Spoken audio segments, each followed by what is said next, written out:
Welcome back to The Remote Life. My name is Han Talbot, also known as Han Meets World, and today we'll be chatting with KC Caldwell. Originally from the US and currently residing in Barbados thanks to the Welcome Stamp Visa, she is founder of KC the Counsellor, as well as host of the Millennial Therapist Abroad podcast.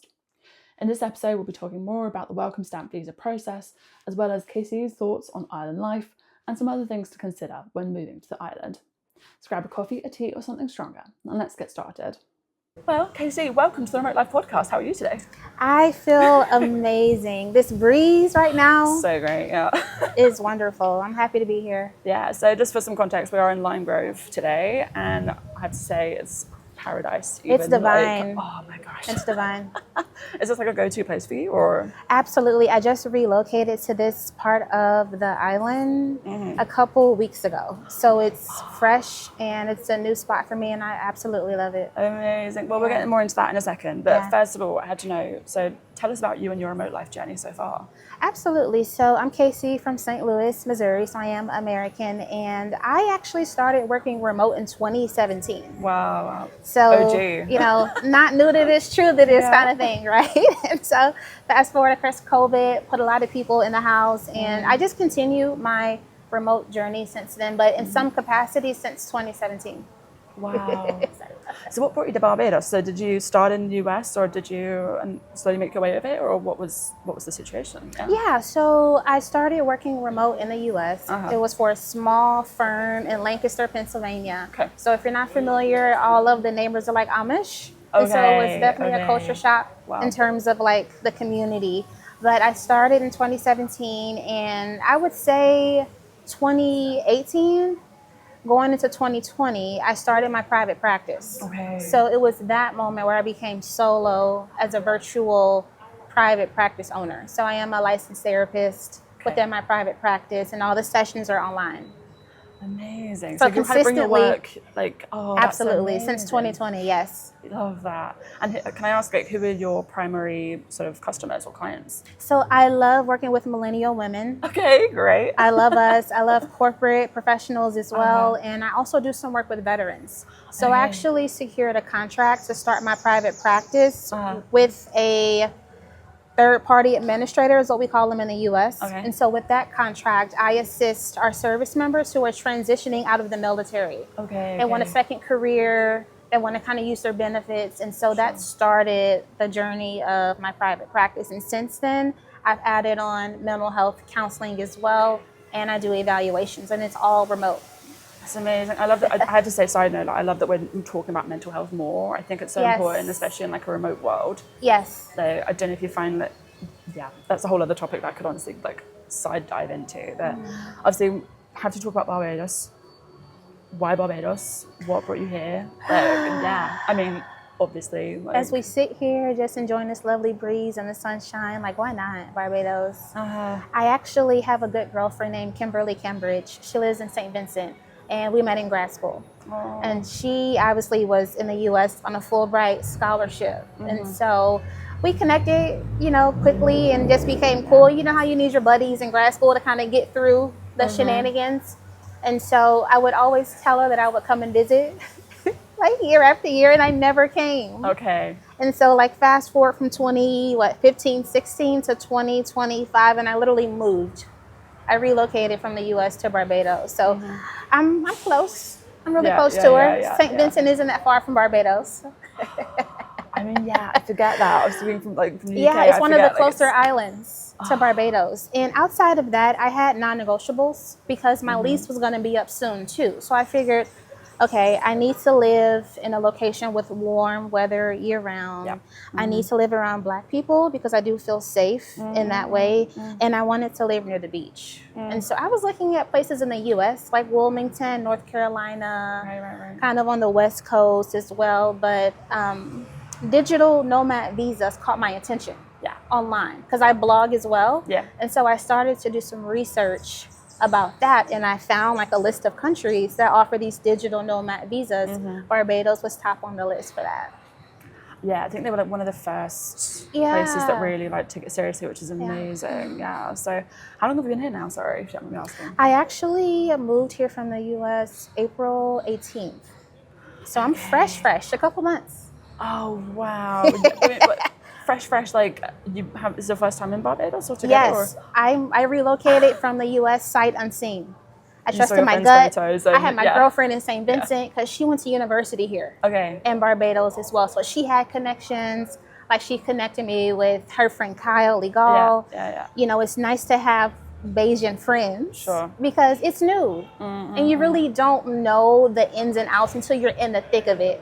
Of course, I'm online, I'm on YouTube, I'm on TikTok looking at everything, trying to figure out like what's the scoop, what do I need, what are my, you know, essential international travel little gadgets and stuff. But yeah.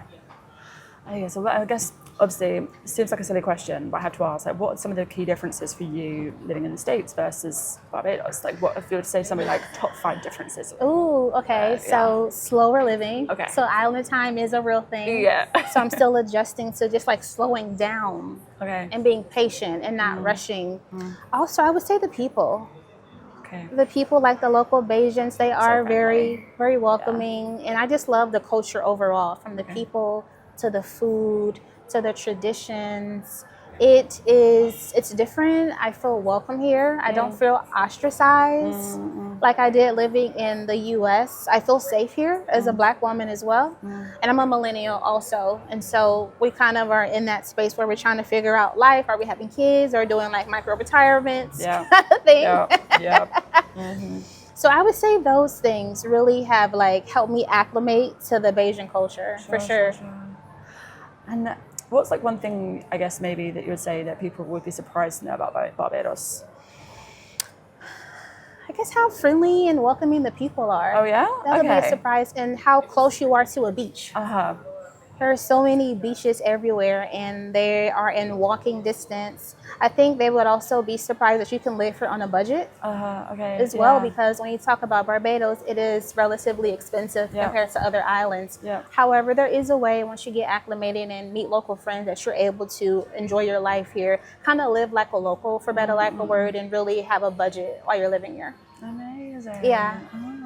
So let's talk about the visa process a little bit, if you don't mind. Like, how was it? Was it relatively easy for you to do? How was that process? You know what? They made the process so easy. A quick application online. Of course, you got to submit your bank statements and whatever documents to solidify your income that you're making USD, copies of your identification. And I received a notification about my approval within like 7 days. So the turnaround time was relatively quick. Absolutely. Yeah. Cool.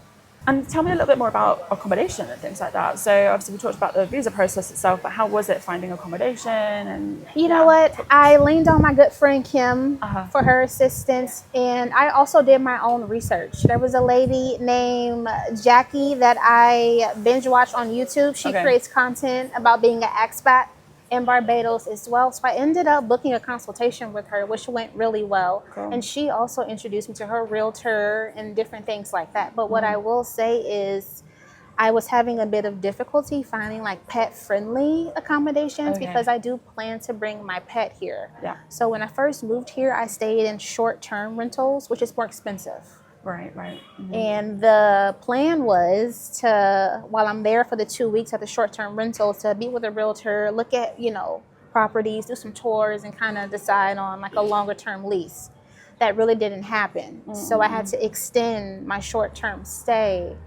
And that's important because, again, it is expensive because they charge per night compared to like per month. Of course. You see what I mean? So there's a major difference in terms of the budget. So I ended up finding this spot online. So shout out to Facebook, because the Facebook groups, that's a great way to meet people and to find accommodations, and that's what I personally use as well. So I had Facebook, I had some local connections, and I was able to find it that way. But right now I'm in a condo that I really like, and it's midterm, so it's like 6 months or less. So that's not so bad, it's a little bit, gives you some flexibility. Yes, because apparently high season is coming, like in the fall. And so at that time, the accommodations becomes pretty competitive because you know, tourists are coming in, and they typically prioritize for short-term stays for the tourists. Do you think you probably would move somewhere else in the island? Like, is that something you were thinking about? You know what? I started on the South Coast, loved it. I was in Hastings, Rockley area, fantastic, right across from the Rockley Beach. And now I'm on the West Coast, and I love it as well. So the only places left is what, like north, like St. Lucie, and maybe the West. East Coast. Oh, the East, sorry, yeah.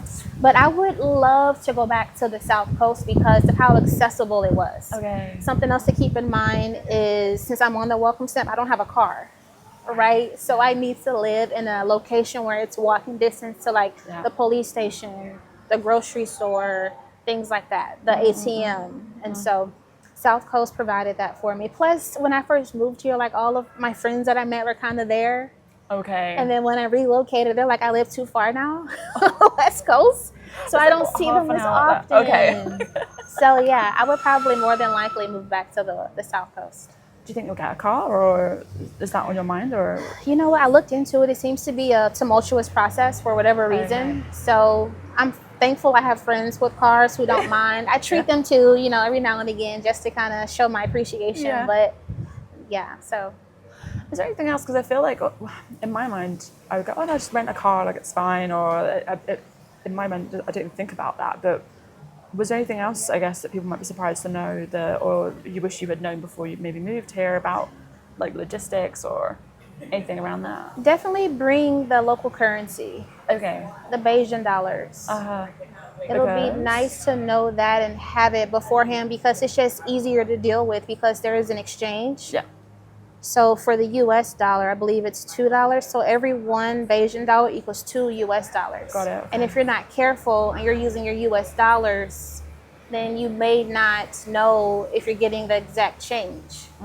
Like you really gotta slow down. Going back to the island time that we were talking about earlier, you gotta slow down because people, for the most part, people are generous. They'll let you know that you gave them too much money, but some people won't.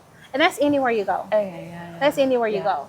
So I would say bring like local currency or get some as soon as you get here, for sure. Yeah. All right. Don't make the mistake I made. I did the currency exchange at the Atlanta airport, and the rates weren't the best. So I learned my lesson. I mean, airports just don't Exactly. do it anyway. Exactly. Right. Learn my lesson learned. Oh, okay. Well, I just want to go back to your job real quick because I think what some people will be curious to know is what it is that you do in order to be able to be here. Yes. A little bit about, I suppose, for example, people might not know that you have to have a position outside the US, have income from outside Barbados, Exactly. in order to be on the visa here, right? So can you talk to us a little bit more about that? Absolutely. So I have a virtual private practice. I'm a licensed therapist in the state of Illinois and South Carolina. So outside of that, I also provide career counseling to our service members and people in the military in the US. So it is 100% telehealth, 100% online. I use like Zoom and Google Meet and other video conferencing like tools to do my work. And it's all USD. So all of my clients are American as well. Okay, nice. And then you mentioned millennials earlier as well. Yes. And we were talking a little bit before, and you were saying that people might be surprised that there are more millennials and whatnot on the island. Well, I haven't seen many of them. I guess in terms of people on the Welcome Stamp and expats. You see a lot of like more seasoned expats, more seasoned people on the Welcome Stamp. For whatever reason, maybe they have more discretionary income, but I would like to meet more people within the millennial like age group because I feel like I can relate to them a little bit better. Plus, within my private practice, those are my ideal clients as well. And so it's just nice to be around something that's kind of familiar. Because I'm 2,000 plus miles away from home, and it's just nice to have that familiarity within my work.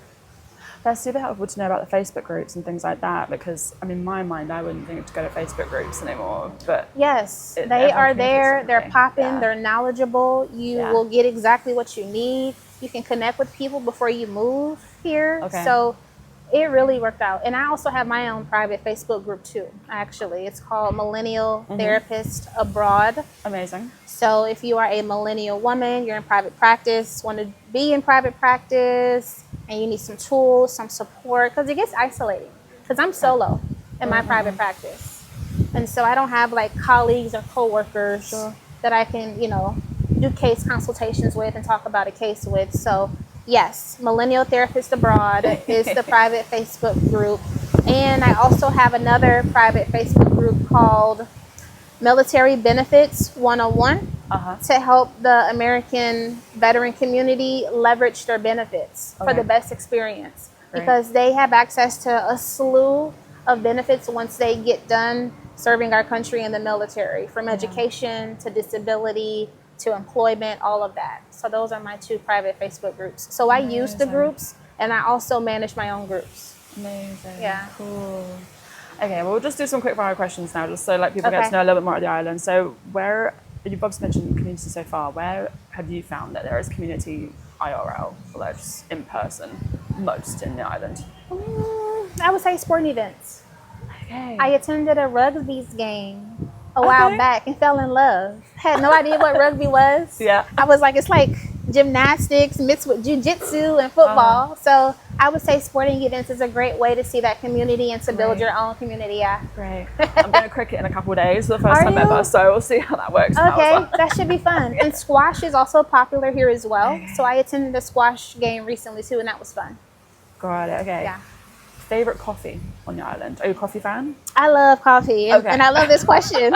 So shout out to the Cake Lady on the Gap. Okay. She has 2 locations on the Gap, the Cake Lady Coffee Shop. She's from the UK as well. Oh, amazing. She makes the best matcha lattes. And I'm picky with everything in life. So I get an iced matcha with oat milk, and I get the scoop of the vanilla powder that they use for the frozen coffee drinks because it makes it creamier. But yeah. Good tip. The Cake Lady on the Gap has the best coffee here. Love that. Unfortunately, she doesn't have a location on the West Coast though. So I'm on the hunt for like hint, like let's make it happen. Right. I'm on the hunt for like a new place like locally here. Yeah. Yeah. Amazing. All right. Best food. Oh. The food is so good here. The best food comes from like the van ladies. If you're on the side of the road, if you're headed to the beach, or you just see like a lady with a white van, eat there. Eat there. You're going to get a good meal. It's going to be plenty of food. It's seasoned, and it's a good deal. So I would say the van ladies. There's a lady that's usually parked right across from Time Out Hotel in the Gap, and she has really good food. Like all kinds of meats, lamb, chicken, fish, pie, rice and peas. It's so good. I'm like already kind of thinking about it. Just just saying that. Okay, and final question. Fill in the blank. Home is where? Wherever you want it to be. Boom. Done. Casey, thank you so much. It's been great to get to chat. Thank you so much. Thank you so much for listening to this episode of the podcast. And thank you so much to Barbados Tourism for partnering with us on this episode, as well as Casey for taking the time to speak with us. You can find links to all of their profiles below. Thank you so much again for listening, and we can't wait to remote work with you again soon.